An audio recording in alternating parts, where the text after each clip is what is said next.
তোমার প্রতি আমার কোনো অভিযোগ নেই। অভিযোগ করার মতো শক্তি থাকলে হয়তো আজও বুকের ভিতরে এতটা শূন্যতা জমে থাকতো না।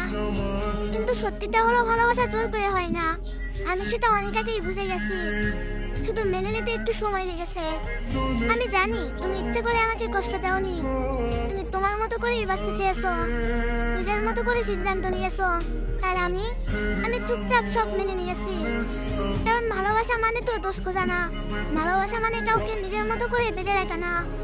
তবু ওই মেনে নেওয়ার প্রতিটা মুহূর্তে আমার ভিতরে ভিতরে কিছু একটা ভেঙে গেছে, শব্দ না করে। দোষ দিই নিজেকে, হ্যাঁ নিজেকে। কারণ আমি এমন এক ভাগ্য নিয়ে জন্মেছি যে ভাগ্য কখনো আমার মনের কথা বুঝেনি। আমি চেয়েছিলাম একটু ভালোবাসা, একটু শান্তি, একটুখানি সুখ, বেশি কিছু চাইনি। শুধু এমন কেউ থাকুক যে আমার নীরবতাটুকু করতে পারবে, আমার চোখের ভাষা বুঝবে। কিন্তু ভাগ্য বরাবরের মতোই আমাকে ভুল বুঝেছে। আমি যখন হাসতে চেয়েছি তখন জীবন আমাকে কাটিয়েছে। আমি যখন ভরসা রাখতে চেয়েছি তখন বাস্তবতা আমাকে একা করে দিয়েছে। আর যখন ভালোবাসতে চেয়েছি তখনই বুঝেছি সবাই ভালোবাসা পাওয়ার জন্য তৈরি হয় না। তোমাকে ভালোবেসে আমি ভুল করিনি, ভুলটা ছিল তোমার কাছে কিছু প্রত্যাশা করা। আমি ভেবেছিলাম একদিন তুমি বুঝবে, বুঝবে আমার নীরব কষ্টগুলো, আমার জমে থাকা অভিমান, আমার না বলা কথাগুলো। কিন্তু কিছু মানুষ বোঝার জন্য আসে না, তারা আছে শুধু শিখিয়ে দিতে কিভাবে একা হয়ে যেতে হয়।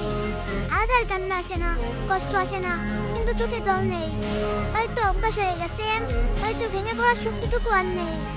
তোমার চলে যাওয়াটা আমাকে শুধু একা করেনি, আমাকে বদলে দিয়েছে। আগে সেই বিশ্বাসী মানুষটা আর নেই।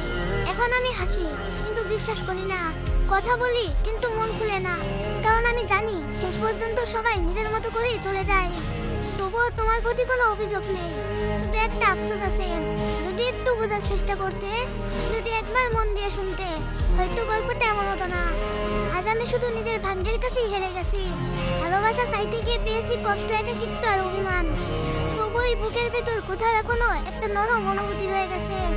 কারণ আমি সত্যিই ভালোবেসেছিলাম, আর সত্যিকারের ভালোবাসা কখনো অভিযোগ করতে শেখে না।